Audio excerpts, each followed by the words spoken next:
We have an outlet duct running 350 degrees Fahrenheit. We have real aggressive acids in it, namely sulfuric, and we have very abrasive particulate flying through there at very high speeds. How would I protect it? Let's find out. Hey guys, real quick, I do this to help you with your coatings, linings, and composite systems, whether you're working with another manufacturer, distributor, or a supplier. If you think this could help somebody that you know, please do share it with them. That way we can get the message out. Really appreciate it. Now, let's get back to today's topic. Jumping into it, when we're dealing with high temperatures, those can pose problems by itself. We have aggressive acids, those can pose their own problems, and we have abrasive particulate, those also can pose their own problems. And then in an outlet duct, we have all three. So we have high temperatures because generally it's coming off a boiler or something to that effect. Then we have acid, something that's being used within that system, depending on what it's designed for. And then also we have abrasives, in this case an FGD system, where we have coal or fly ash coming off that system. All three combine to make a very aggressive system and very difficult to protect.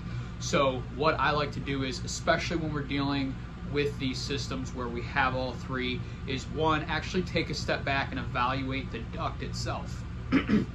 One of the first things I look for is the duct a more rigid structure, or is it going to flex a little bit? And for us, we think of flexible as bending, but it could just be that it's going to move more, and that will determine, hey, can we go with a more rigid coating, or can we go with, or should we go with a flexibilized coating? Now, removing that from the equation, what we like to do is, one, we'll implement a high temperature resin. So for us, that's going to be a Novolac epoxy. And then two, what we're going to do is add in ceramics, could be carbides, but something in that abrasion resistant family that we like to add in for the abrasion resistance. Now, going back to the Novolac resin, in addition to high temperature stability, that's also going to give us our acid protection. For a lot of these systems, because we're well above the dew point, we don't have to worry about the resin as much. A bisphenol, a regular epoxy resin in most cases will work, but we go with the Novolac for the high temp, and it also gives us good acid resistance.